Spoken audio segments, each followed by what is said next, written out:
Hey guys, मैं हूं संदीप और आप देख रहे हैं psycho for you. So guys, आज की इस वीडियो में हम जो पेपर डिस्कस करने वाले हैं तो वह है हमारे पास सी टेट जो कि 2018 में हुआ था। तो यह लेवल 1 रहेगा। ठीक है। और इससे आपको यह हेल्प मिलेगी कि हमने कौन कौन से जो टॉपिक है अच्छे तरीके से उसको तैयार करने हैं, ताकि आप जो भी साइको का पोर्शन है आपका वो अच्छे तरीके से जाए।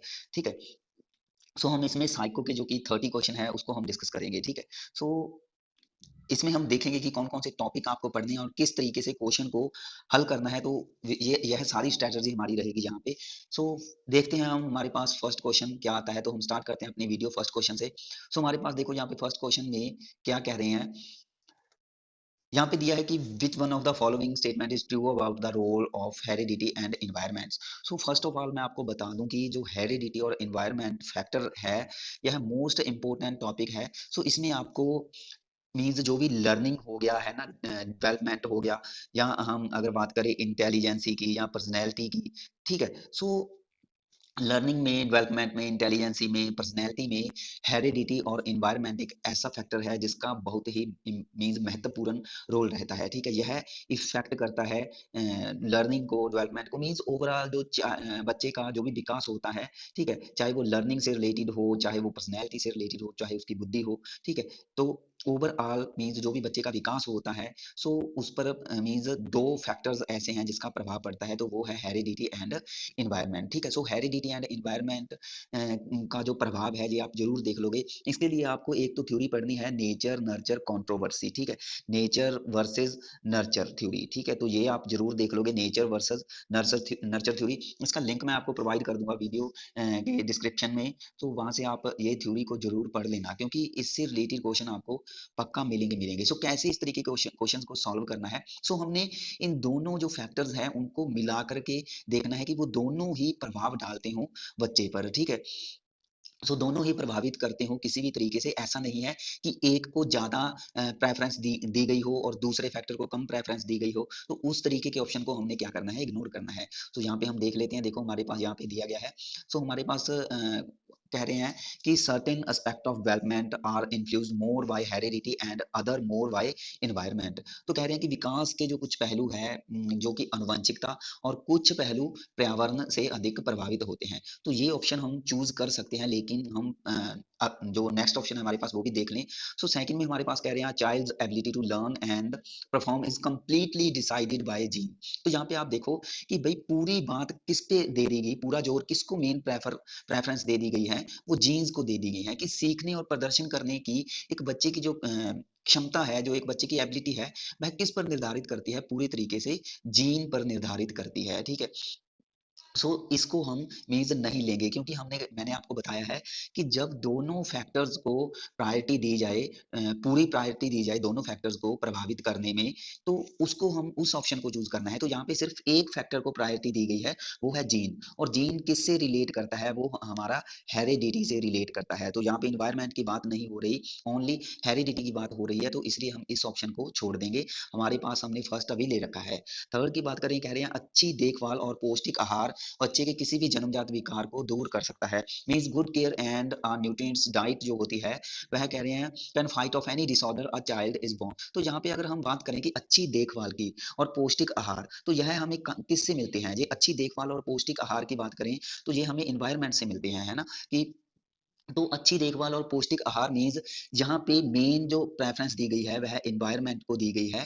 ठीक है। जो भी किसी भी जन्मजात विकार होता है उसको दूर करने के लिए। ठीक है। तो ये हम नहीं लेंगे, क्योंकि यहाँ पे सिर्फ इन्वायरमेंट एस्पेक्ट है, जो इन्वायरमेंट फैक्टर है जो उसको यहाँ पे देखा गया है। ठीक है। तो इसको भी हम कहीं ना कहीं क्या कर देंगे, इग्नोर कर देंगे। हमारे पास आगे जो फोर्थ ऑप्शन है, कह रहे हैं environment play a significant role only in the child's language development. कि केवल बच्चे के भाषा के विकास में जो महत्वपूर्ण भूमिका निभाता है वह केवल क्या है, इन्वायरमेंट ही है। तो मैं आपको बता दूं कि ज्यादातर जो ओनली वाले ऑप्शंस होते हैं तो उसको आप इग्नोर करने की कोशिश किया करें, क्योंकि सिर्फ हमने बात की है, स्टार्टिंग में मैंने आपको बता दिया था क्वेश्चन को सॉल्व करने से पहले, कि भाई हमने दोनों फैक्टर्स को इंपॉर्टेंस देनी है, प्रायोरिटी देनी है, ना कि केवल एक फैक्टर को। तो यहाँ पे सिर्फ एक फैक्टर की बात की गई है। सो हम यहाँ पे क्या करेंगे, एलिमिनेट कर देंगे सेकंड ऑप्शन को, थर्ड को और फोर्थ को। सो हमारे पास जो राइट आंसर रह जाएगा वो इसका आएगा वन ऑप्शन। ठीक है। So first option is the right है फर्स्ट क्वेश्चन का।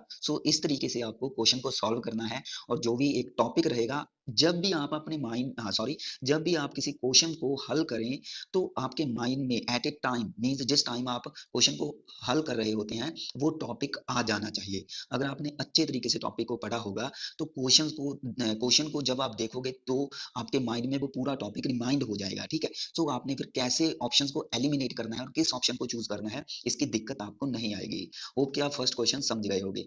ऐसे ही अगर हम सेकंड क्वेश्चन की बात करें, सो हमारे पास कह रहे हैं which one of the following statement can not be attributed to पियाजे थ्योरी। सो भाई बात की गई है पियाजे थ्योरी की। सो यहाँ पे आपको पता है कि जो पियाजे ने थ्योरी दी थी वो थी कॉग्निटिव डेवलपमेंट थ्योरी, है ना। कॉग्निटिव डेवलपमेंट थ्योरी दी जिसमें उन्होंने चार स्टेजेस लिए थे जो आपको पता होगा। सेंसरी थी एक तो, ठीक है, एक प्री ऑपरेशनल थी, ठीक है, प्री ऑपरेशनल, और हमारे पास थी कॉन्क्रीट ऑपरेशनल और फॉर्मल ऑपरेशनल जो कि फोर्थ स्टेज थी, ऊपर लिख दी मैंने। सो ये सेंसरी, प्री ऑपरेशनल और कंप्लीट ऑपरेशनल और फॉर्मल ऑपरेशनल, ये चारों स्टेजेस के बारे में आपको पता होना चाहिए। लेकिन यहाँ पे अगर हम क्वेश्चन की बात करें तो कहा गया है कि जो पियाजे ने कॉन्सेप्ट दिया था उसमें कौन सा हम जो उस पियाजे की थ्योरी में कौन सा जो ऑप्शन है उसको हम चूज नहीं करेंगे, तो एज अ राइट आंसर हमने उस ऑप्शन को रखना है जो पियाजे की थ्योरी में नहीं आता। तो यहाँ पे अगर हम फर्स्ट ऑप्शन की बात करें तो कह रहे हैं विकास है जो वो गुणात्मक चरणों में होता है, मीन्स जो डेवलपमेंट है वह क्वांटिटेटिव स्टेजेस है।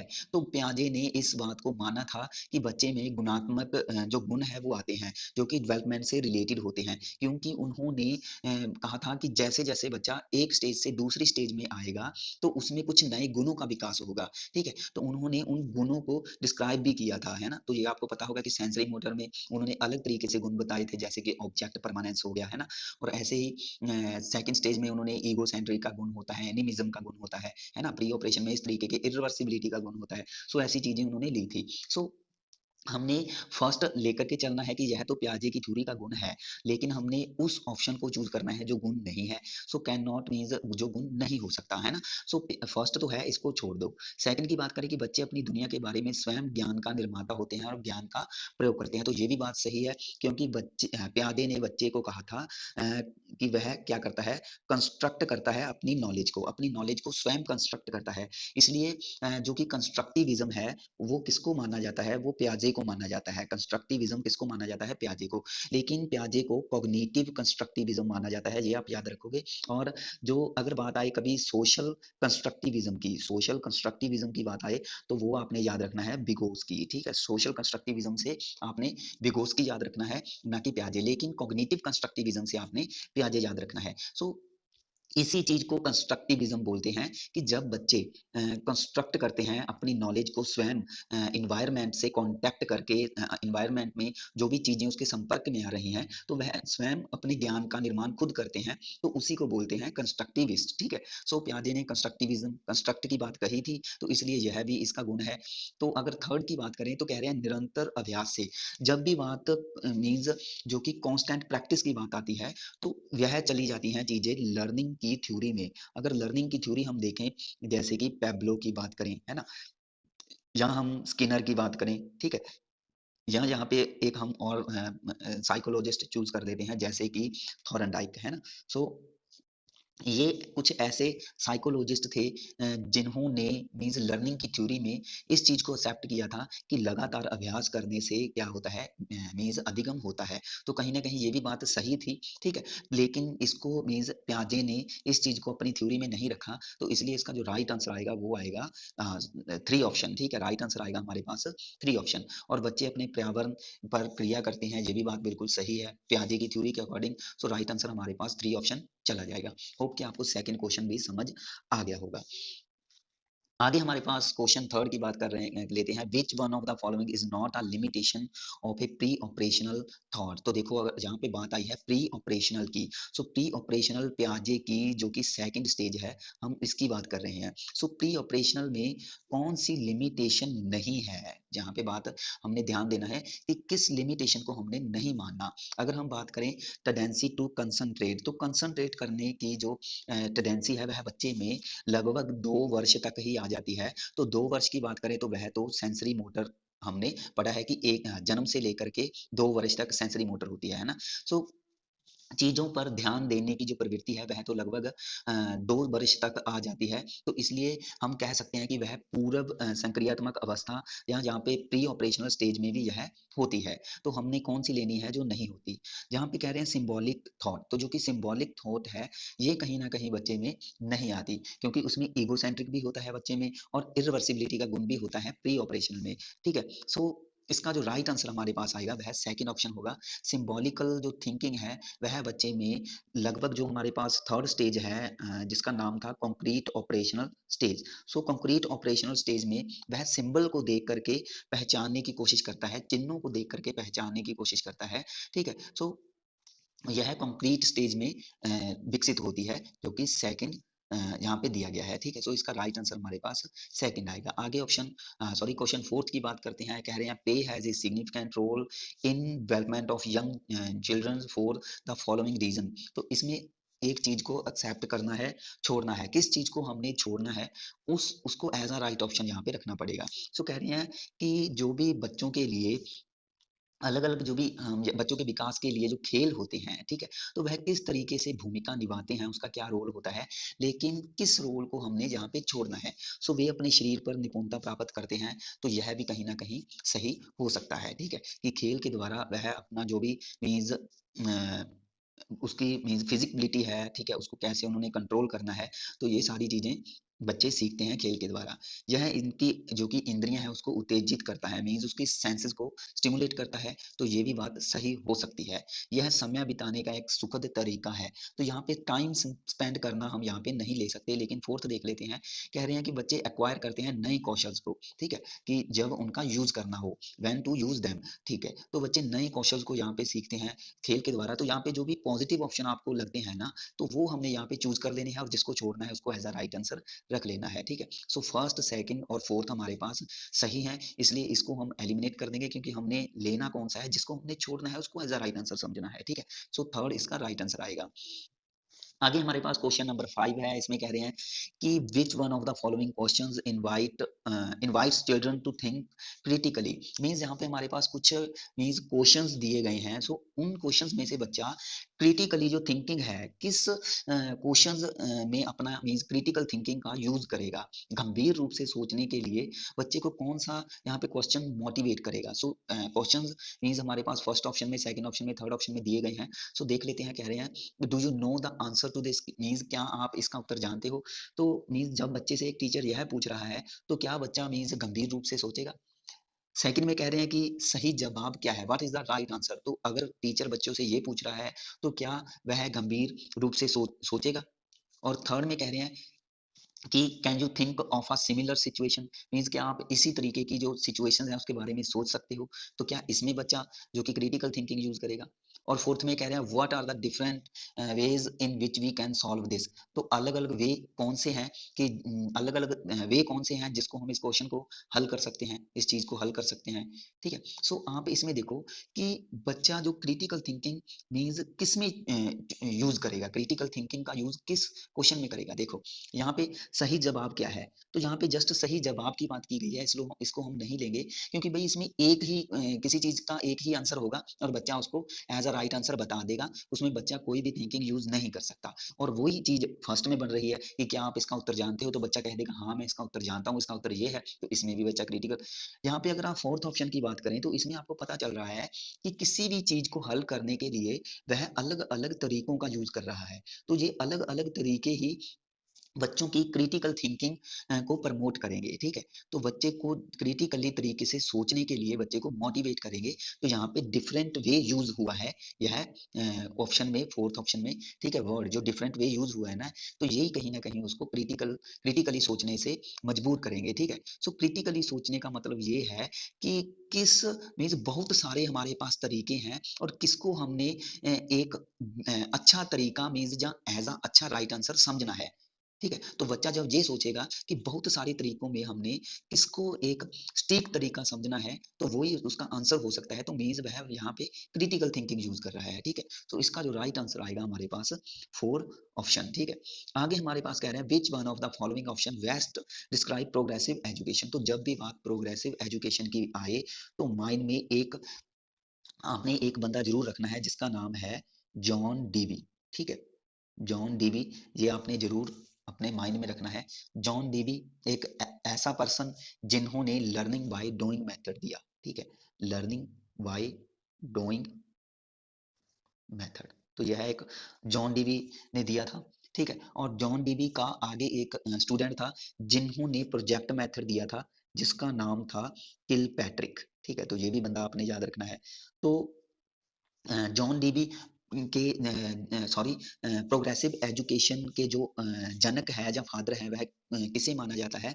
तो ये याद रखोगे आपको, फादर ऑफ प्रोग्रेसिव एजुकेशन ये हमारे पास जॉन डीवी ही है, ठीक है। तो ये याद रखोगे। अब जॉन डीवी ने लर्निंग बाय डूइंग मेथड दिया था। सो हमने आप यहाँ पे एक ही चीज देखनी है कि लर्निंग बाय डूइंग किस ऑप्शन में चूज हो रहा है ना। सो लर्निंग बाय डूइंग हमारे पास फर्स्ट ऑप्शन में चूज हो रहा है। तो सारी चीजों को देखने की जरूरत नहीं है हमारे पास, आप यहाँ पे फर्स्ट ऑप्शन इसका चूज कर सकते हो, ठीक है। क्योंकि देखो यहाँ पे सहयोग से सीखना भी उन्होंने माना था, और परियोजना विधि जो कि प्रोजेक्ट मेथड है, उसका जो स्टूडेंट था, शिष्य था किल पैट्रिक, उन्होंने दिया था, है ना। तो तीनों चीजें रिलेट करती हैं जॉन डीवी के साथ।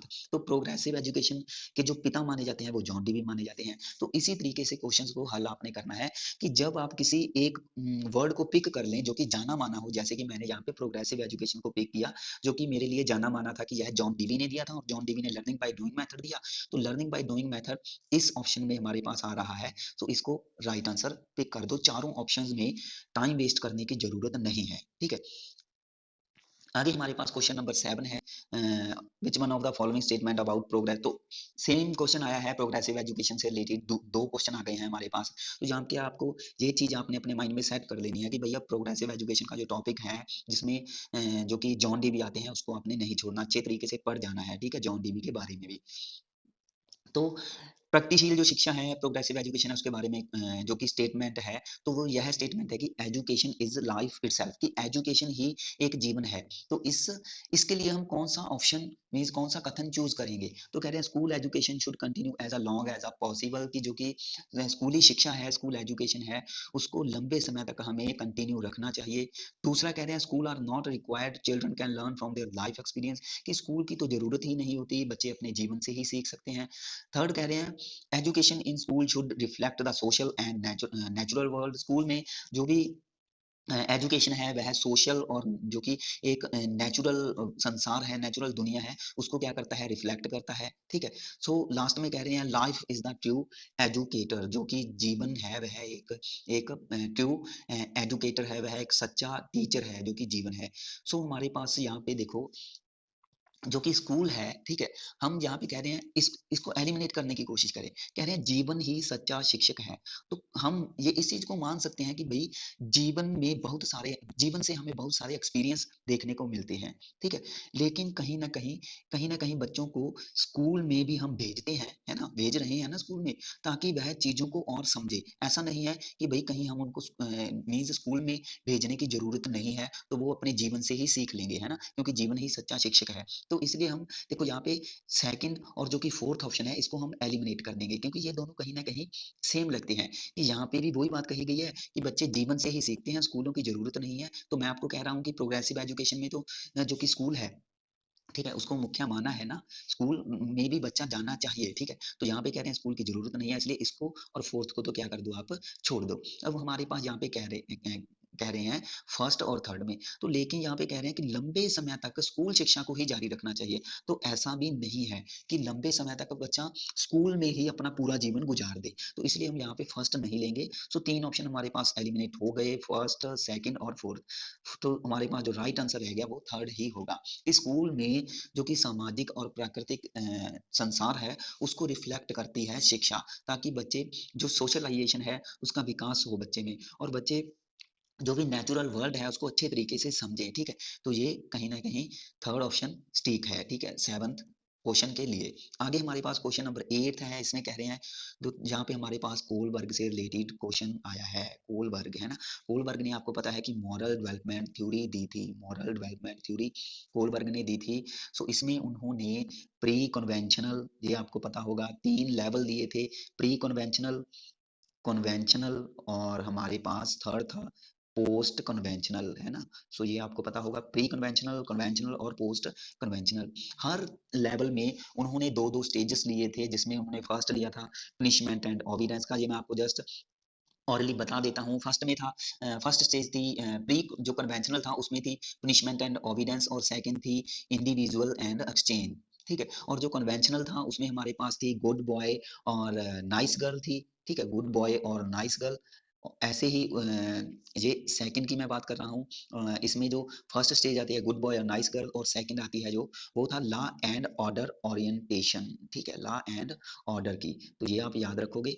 ऐसे ही हमारे पास अगर मैं बात करूँ थर्ड लेवल की, तो वो था हमारे पास पोस्ट कन्वेंशनल, जिसमें हमारे पास फर्स्ट स्टेज आती है सोशल कॉन्टैक्ट की। इसमें बच्चा सोशल के साथ कॉन्टैक्ट करके जो कि मोरालिटी है उसको सीखता है। और लास्ट इसमें सेकंड स्टेज आती है यूनिवर्सल एथिक की, ठीक है? यूनिवर्सल एथिक, तो बच्चा जो भी सार्वभौमिक नियम है उसको अपने अपने ही मीन्स मन से बनाने लग जाता है। उसको पता होता है यहाँ पे कि कौन सी चीज सही है, तो वह सही चीजों पर ध्यान देने लग जाता है यूनिवर्सल एथिकल में। समाज के बनाए हुए नियम टूट सकते हैं, बच्चा यूनिवर्सल एथिकल में ये चीजें सोचने लग जाता है। पोस्ट कन्वेंशनल स्टेज में पोस्ट कन्वेंशनल जो लेवल है, इसमें जो लास्ट स्टेज आती है यूनिवर्सल एथिक की, तो ये आप याद रखोगे। इसको आप कंपेयर कर सकते हो जो कि प्याजे की थ्योरी थी, जिसमें लास्ट स्टेज आती है फॉर्मल ऑपरेशनल स्टेज, तो इसके साथ आप इसको जोड़ सकते हो, ठीक है?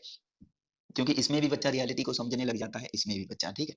सो हम क्वेश्चन की बात करते हैं। कह रहे हैं कोलबर्ग के सिद्धांत के योगदान के रूप में से किसे माना जा सकता है? देखो, कोलबर्ग ने थ्योरी दी मोरालिटी की, ठीक है? सो हमने यहाँ पे जो भी मॉरल वर्ड है पहले उसको हमने चूज कर लेना है, और किस ऑप्शन में मॉरल वर्ड नहीं है उसको आपने एलिमिनेट कर देना है। सो हमारे पास सेकंड ऑप्शन है, इसमें मॉरल वर्ड आ ही नहीं रहा है ना? इसमें कहा है कि इस सिद्धांत में विस्तृत परीक्षण प्रक्रियाएं हैं, मीन्स कुछ बच्चे को टेस्ट करने के प्रोसीजर बताए गए हैं, जो कि प्याजे ने थ्योरी दी थी, जो कि ऐसा नहीं है, तो इसको आप छोड़ सकते हो सेकंड को, ठीक है? सो हमारे पास ऑप्शन बच गए 3।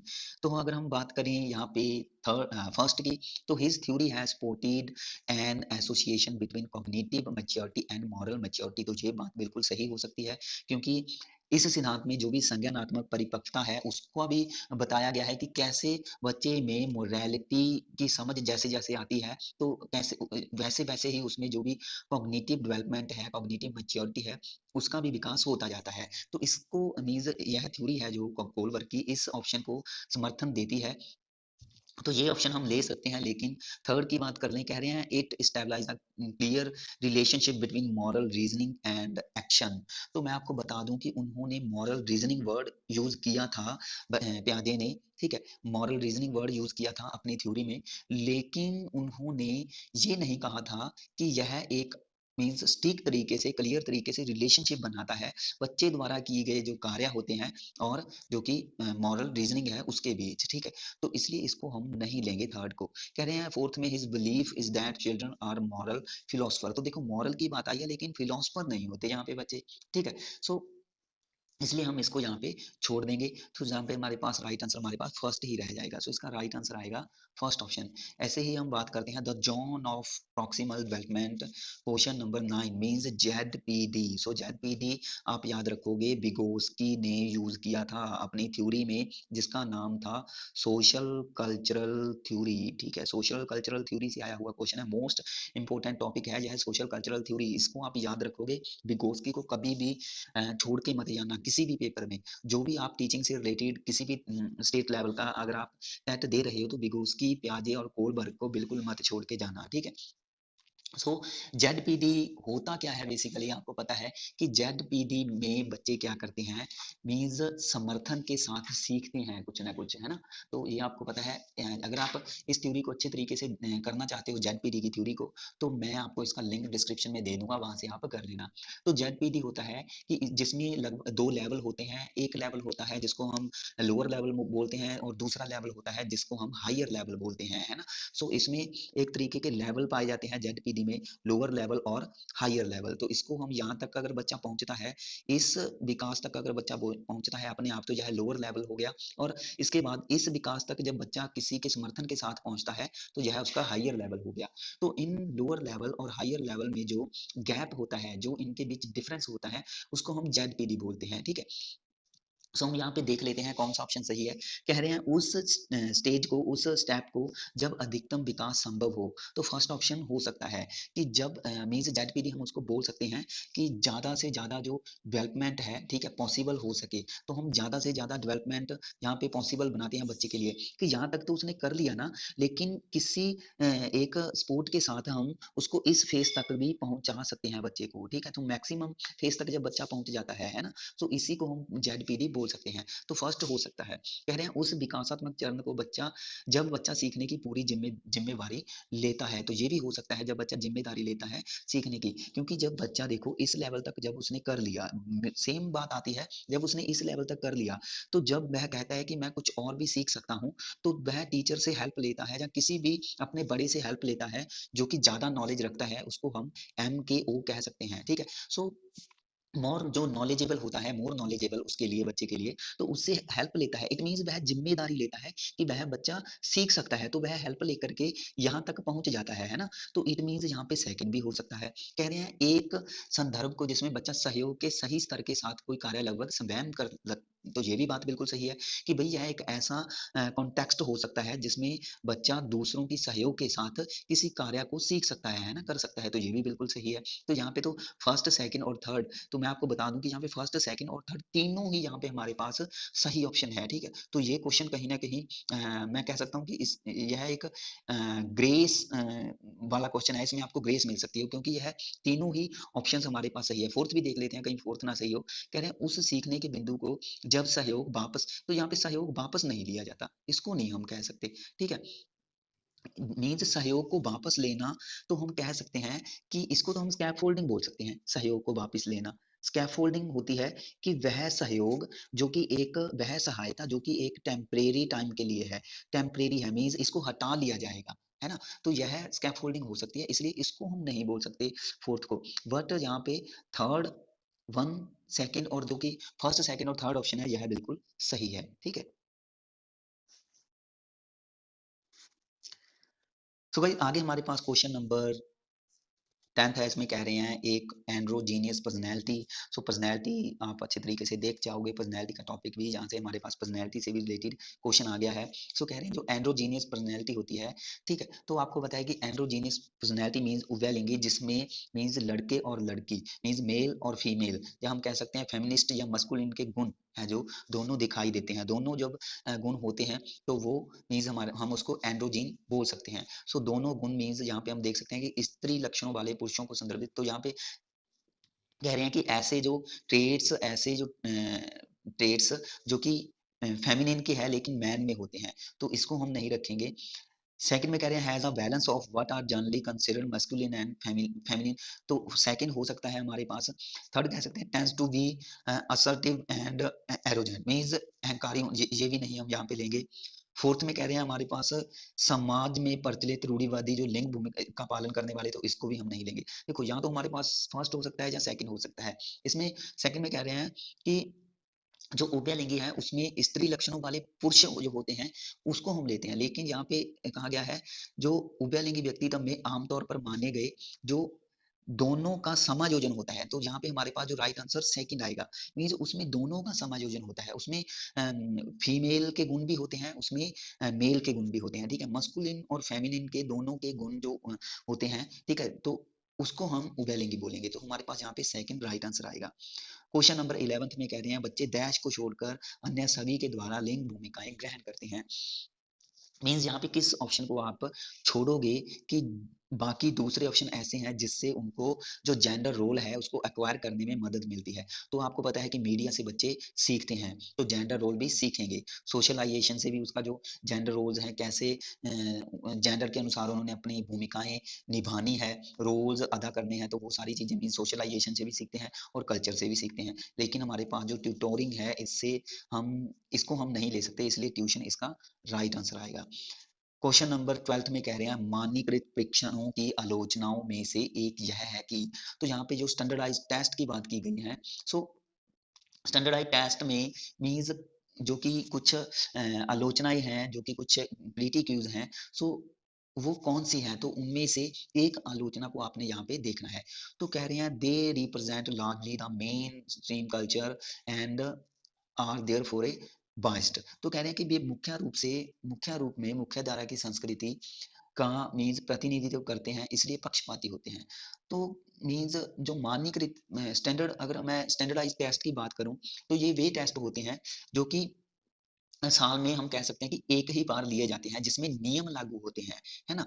तो उसमें नियम भी लागू होते हैं। तो हम यहाँ पे जो कि फर्स्ट है, सो यह इसकी आलोचना हम कह सकते हैं कि यह आलोचना हो सकती है। लेकिन सेकंड देख लें, उनकी भाषा को समझना मुश्किल होता है, तो ये नहीं हो सकता।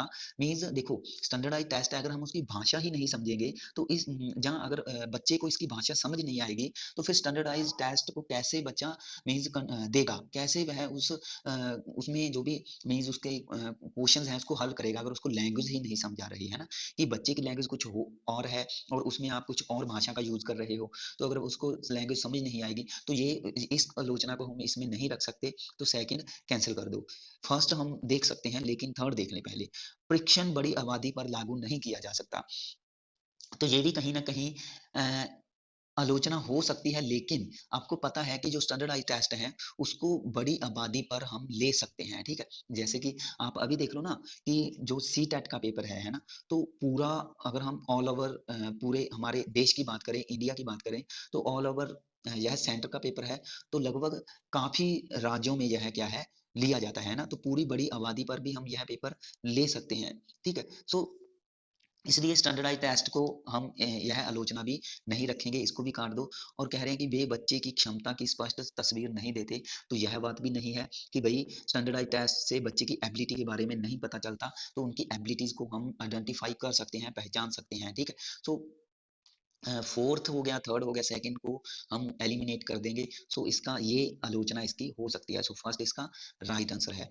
आगे हमारे पास क्वेश्चन नंबर 13 की बात करें, कह रहे हैं theory of multiple intelligence. So multiple intelligence याद रखोगे होवार्ड गार्डनर, ठीक है? सो ये आपको पता है, हर बार सी टेट में, पी स्टेट में पंजाब के, एस टेट में हरियाणा के, अभी राजस्थान में एग्जाम हुआ था, है ना, रीट का, तो उसमें हर बार आपको ये हवार्ड गार्डनर है, इसको आप जरूर पढ़ जाना, यह देखने को मिलेगा ही मिलेगा, ठीक है? सो इंटेलिजेंसी में मैं आपको बता दूं कि दो तीन ऐसे जो कि जिन्होंने इंटेलिजेंसी की थ्योरी दी थी, ऐसे साइकोलॉजिस्ट हैं जो आप पढ़ जाना।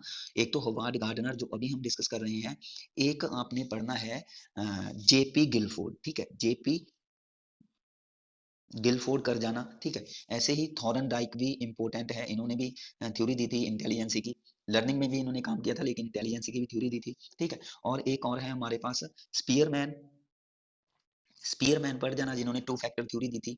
और एक और है स्पीयरमैन हो गया, अल्फ्रेड बिने जिन्होंने वन फैक्टर के बारे में बताया था। वैसे वो ज्यादा नहीं है, जस्ट वन फैक्टर थ्योरी आपने याद रखना है। अल्फ्रेड बिने हो गया, स्पीयरमैन हो गया, ठीक है? जेपी गिलफोर्ड, थॉरनडाइक, और हमारे पास अभी हम बात कर रहे हैं जिसकी होवार्ड गार्डनर, ठीक है? तो ये आप कर जाना। तो इंटेलिजेंसी जो मल्टीपल इंटेलिजेंसी है, ठीक है, यह क्या कहती है? सो बुद्धि तेजी से बढ़ाई जा सकती है, ये हम नहीं लेंगे। बुद्धि कई प्रकार की हो सकती है, ये हम ले सकते हैं। पेपर पेंसिल इसको भी हम छोड़ दो।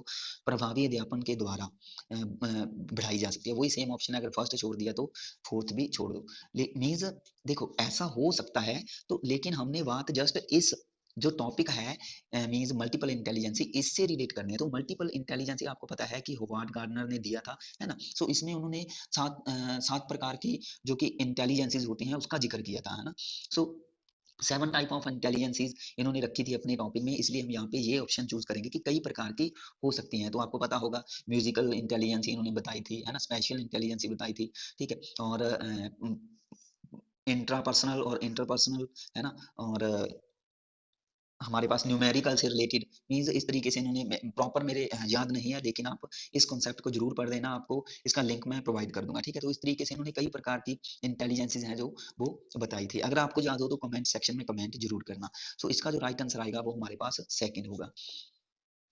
क्वेश्चन नंबर 14 कह रहे हैं शिक्षण सीखने के लिए मूल्यांकन और सीखने के मूल्यांकन दोनों का उपयोग कर सकते हैं, सॉरी शिक्षक मीन्स जो टीचर्स हैं वह सीखने के लिए मूल्यांकन और सीखने के मूल्यांकन, ठीक है, सीखने के लिए मूल्यांकन और सीखने के मूल्यांकन, मीन्स यहाँ पे अब बात आई है मीन्स असेसमेंट फॉर लर्निंग और असेसमेंट ऑफ लर्निंग। सो यह मीन्स एक अच्छा टॉपिक है असेसमेंट फॉर लर्निंग का और असेसमेंट ऑफ लर्निंग का। सो इसका लिंक मैं आपको प्रोवाइड कर दूंगा, तो ये भी आप जरूर देख लेना। सो मैं आपको बता दूं यहाँ पे जो कि अगर बात आए फॉर लर्निंग की, असेसमेंट फॉर लर्निंग की, सो यह किस तरीके का होता है, जो कि हमारे पास फॉर्मेटिव असेसमेंट होता है, उसके उसके उस तरीके का होता है। मीन्स जब हम शिक्षा के साथ साथ बच्चों की जो प्रगति है, प्रोग्रेस है, उसको देखते हैं, लेकिन शिक्षा के साथ साथ और ऐसे ही असेसमेंट ऑफ लर्निंग की बात करें तो यह जो कि सम्मेटिव है, ठीक है, उसके द्वारा उस तरीके का होता है। सम्मेटिव में मीन्स जब पूरा एक कोर्सेज कंप्लीट हो जाता है और जो कि एंड में बच्चे को नेक्स्ट लेवल में भेजने के लिए, नेक्स्ट स्टैंडर्ड में भेजने के लिए जब हम कोई एग्जाम लेते हैं तो वह सम्मेटिव में आता है, ठीक है। तो यहाँ पे दोनों चीजें बताई गई है ना। सो दोनों चीजों की अगर हम बात करें तो ऑप्शंस देख लेते हैं वैसे कौन कौन से सही हो सकते हैं।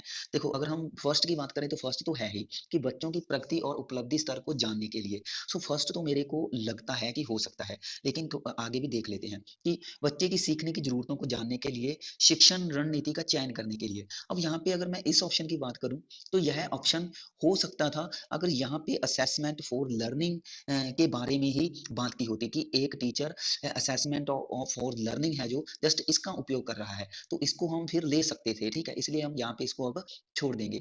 थर्ड की बात करें, कह रहे हैं आवधिक अंतरालों पर बच्चों के प्रदर्शन का, मीन्स जो भी पीरियडिक इंटरवल्स हैं जहाँ उसको सर्टिफाई करने के लिए। अगर मैं सर्टिफाई की बात करूं, देखो अगर यहाँ पे टीचर ने जस्ट सॉरी क्वेश्चन में जस्ट असेसमेंट ऑफ लर्निंग के बारे में कहा होता कि एक टीचर सीखने का मूल्यांकन कर रहा है, तो फिर हम इस ऑप्शन को चूज करते, क्योंकि यह ऑप्शन जस्ट सीखने का मूल्यांकन है जो उसको शो करता है। क्योंकि यहाँ पे देखो हम सर्टिफाई कर रहे हैं ना, तो हम सर्टिफिकेट कब प्रोवाइड करते हैं बच्चे को, लास्ट में जब वह एक स्टैंडर्ड को पूरा करके जब दूसरे स्टैंडर्ड में जाता है ना, एक क्लास को पूरा करके उसके एग्जाम दे करके उसको पास करके जब वह अगली क्लास में जाता है तभी उसको सर्टिफाई करते हैं ना कि भाई इसको फिफ्थ क्लास का सर्टिफिकेट मिल गया, यह अब सिक्स्थ में जा सकता है ना।